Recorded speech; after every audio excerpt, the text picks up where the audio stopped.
Hello, all you wild and crazy pupils. The Mad Professor is back, and we have some stuff to go over for our class before we dive into the nitty-gritty of history. So for this episode, we're going to be discussing three major aspects I want you to keep in mind as we traverse throughout the course.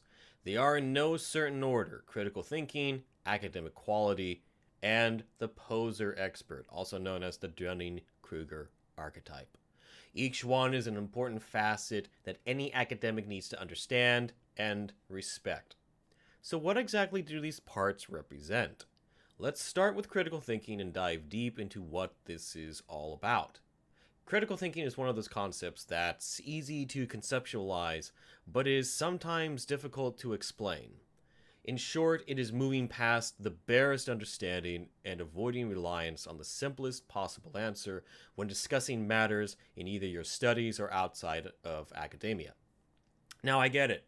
When you're on your time, you don't want to fathom deep, profound, esoteric, pedantic, or some other word I don't feel like using to make my point issue unless it truly piques your interest. And even then, it feels nice to turn your brain off and just enjoy the moment for what it's worth.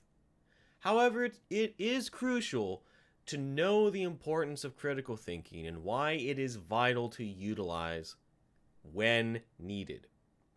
So let's dive into some of the bigger arcs involved with critical thinking. Now, these are not too deep, but given these are jumping off points, they're really not supposed to be. Firstly, there's thinking outside the box. A lot of people like to stay within a certain mindset. Once they know their understanding of the world or some facet of it, they typically do not try to go outside of it. The problem with this is not every problem or situation you come across is going to be answered by this one perspective. The world has a wide menagerie of circumstances which will literally go against what you might expect. That and life can be a real pain and just not want to work with you. Because why not? With this established, it is important to go outside of this intellectual comfort zone you have so you can find solutions hidden within the rough. Or however that expression goes. Either way, you need to expand beyond your limitations to truly begin to understand the world we live in.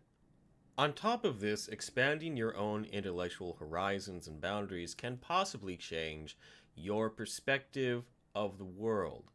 There is a quote by John Maynard Keynes which captures this perfectly, even if you don't agree with his particular views. When asked why he changed his views on government economic policies, he said, "When the facts change, I alter my conclusions." What do you do, sir? Those who resist change and adaptation become stagnant and unable to truly contribute fully to a conversation. Now there's using facts and data properly. There seems to be a real trend these days with people having an issue with actual, grounded, real-world facts and data, as if it's a disease of sorts or a used-up fad. Information isn't a fad. It's simply what the situation is. You can ignore that it's a fact. You can pretend it's not a fact. But a fact is a fact, whether you like it or not. And anything other than accepting it for what it is puts you in a fantasy world. And sadly, fantasy doesn't exist. Or else I'd have a best friend who's a dragon. And I'd live in a castle with parapets and a fancy flag. Because why not? Finally, there's making sound and logical conclusions.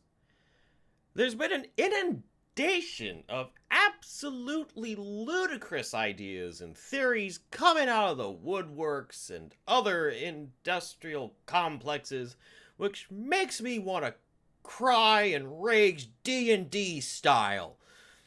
Hashtag grog forever. The problem with these theories is they promote not even a false narrative. They promote literal fantasy stories to an academic field. They don't challenge, reassess, or better understand the events of our past. They muddy the waters with absolute trash, which completely derails the conversation, mostly by people who are so desperate for attention and respect that they make themselves look like complete fools. Now, I know this is a brief go-over on these concepts, but we will discuss them further in the video so we can better understand what I'm talking about. But for now, let's keep this on the back burner until we get there. Moving on, let's discuss how you, the viewer, know what isn't critical thinking. For starters, there's never questioning and having someone explain to you on how you should think. Now, I know it's a bit hypocritical for me to make a video telling you how to think critically, but there's a difference between getting information and how to process the information. There is nothing wrong with acquiring information, and I strongly push you to do that. But if anyone is telling you how you should use that information, then it undermines the process of critical thinking. And trust me, there's a tragically high number of people who will push you to think as they do, and usually for their own gain, not yours. Again, these aren't terribly deep and sage words of wisdom, but in all honesty, critical thinking isn't that hard. It just requires you to go past the bare minimum. Another thing that can stifle critical thinking is never reading. Ever. Now I get it. Not everyone enjoys reading. But there's more than one way to absorb this information. There's audiobooks, there's videos on YouTube from Sparks Notes and Cliff Notes. There's a plethora of reliable resources to gain access to information that might otherwise make your brain want to strangle itself in a Looney Tunes fashion. Plus, if you're forced to read works where the writer was in the mood to tell you how many words they know instead of getting to the point, or if they use big words to explain other big words, it's going to put anyone off. Unless it's a person who's beyond desperate to put on airs of intellectual superiority. But the main point is, never stop learning. When you stop enhancing your intellectual skill set, you begin to grow stagnant. And that's when people become sheep to misinformation and just plain lies. So where can you get accurate information which can ensure academic quality? Well, if you're a college student and watching this, you literally have free access to the vast majority of articles and books available at your institution's library. And seriously, these magazines aren't cheap, so I take advantage of them while you have them. These are written by experts in their field, and there's a high degree of quality control to make sure Maurice Biggleback won't publish their article on the universe being made of curly-Q fries unless there's enough credible evidence to back it. Although, now I'm hungry, so yay for that. Next, we have newspapers, which ideally have the same type of quality control, though I'd take these articles with some grain of salt depending on the source itself. We have PBS and NPR, which rely more on public donations and can focus on a more objective view of issues, which can be a godsend when other news networks rely on flashy graphics to draw you in and focus on issues for an ungodly amount of time, or news which have absolutely no influence on your life whatsoever. Like when a celebrity gets in trouble for the umpteenth time, yet world powers come close to World War III get put to the side. After this, we have books written by actual experts in the field, more so if it's published by a university press. Most of these presses focus more on academic discussion and again go through a process of quality control. Added there to this, their aim is not simply to make money. I repeat, their main aim.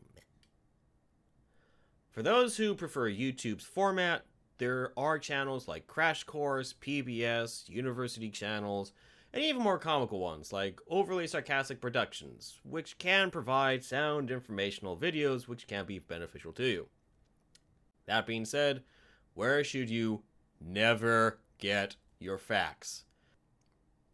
I'm gonna say blogs should be a right out. I can attest to the fact that anyone can start a blog, and there is not a single shred of accountability on the blogger's side, their personal ethics notwithstanding, to keep them from publishing whatever they feel like putting out there. And trust me, there are some real works out there.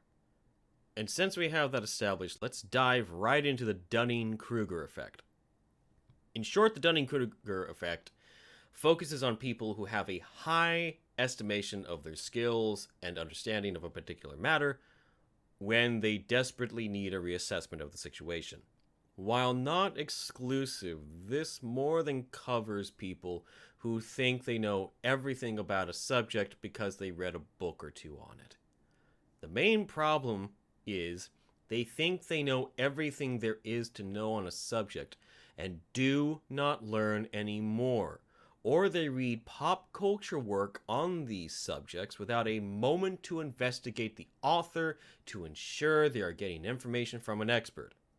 You also have YouTube channels where the individual or individuals will promote erroneous or misinformed interpretation of events, either as a way to come off as seeing history outside the box or trying to lash out at a society they feel has wronged them.